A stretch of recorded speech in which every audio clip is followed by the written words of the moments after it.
இப்படிலாம் சொதப்புவேன்னு நெனச்சே பார்க்கல. என் மேரேஜ்க்கு தான் என்னால நெயில்ஸ் பண்ணிக்க முடியல. அட்லீஸ்ட் என் தங்கச்சியாவது பண்ணிக்கணும்னு சொல்லிட்டு தான், அவங்க சிஸ்டர் நம்மகிட்ட வந்து லாஸ்ட் மினிட்ல ப்ரெஸ் ஆன் நெயில்ஸ் ஆர்டர் பண்ணியிருந்தாங்க. ஸோ ஒண்ணு எங்கேஜ்மென்ட் கேர்ள்க்கும், இன்னொன்னு அவங்களுக்கும் கேட்டிருந்தாங்க. கொஞ்சம் நெறைய ஆர்டர் வந்ததுனால, நானும் லாஸ்ட் மினிட்ல பிக்லாம் ஷேர் பண்ணாம ரெடி பண்ணி டைரக்ட்டா எடுத்துட்டு போயிட்டேன். ஸோ இதில அந்த பர்பிள் இருக்கு பார்த்தீங்களா? ஸோ அது வந்து எங்கேஜ்மென்ட் கேர்ள்க்கும் அண்ட் அந்த சில்வர் ஒன் அவங்க சிஸ்டருக்கும் பண்ணது. ஸோ அவங்க கேட்ட மாரியே முடிச்சுட்டு டைரக்ட்டா ஃபிக்ஸ் பண்ணவும் போயாச்சு. பட் அப்போ தான் தெரியுது, எங்கேஜ்மென்ட் கேர்ள் கேட்ட டிசைனே இது இல்லன்னிட்டு. பட் அப்பயுமே அவங்க ஸ்வீட்டா இதெல்லாம் சொல்லவே இல்ல.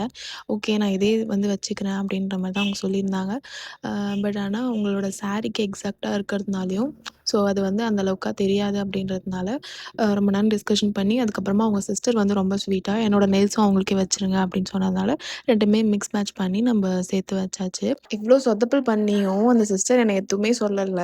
எனக்கு நெயில்ஸ் வேணா பரவால்ல. நெக்ஸ்ட் டைம் நான் மேரேஜ் அப்போ பண்ணிக்கிறேன் அப்படின்னு சொல்லியிருந்தாங்க. பட் எங்கேஜ்மென்ட் கேர்ளோட இவங்க தான் ரொம்ப எக்ஸைட்டடா இருந்தாங்க. பிகாஸ் இதுக்கு முன்னாடி நான் நெயில்ஸ் வச்சதில்ல அப்படின்னு சொல்லிட்டு ரொம்பவே ஈகரா வெயிட் பண்ணிட்டு இருந்தாங்க. ஸோ அதனால இவங்களுக்கு காம்ப்ளிமெண்ட்டா நைட்டே நான் நெயில்ஸ் பண்ணி மார்னிங் மண்டபத்திலேயே போய் ஃபிக்ஸ் பண்ணிட்டேன். அண்ட் ஃபைனலா அவங்களையும் சாட்டிஸ்ஃபை பண்ணியாச்சு.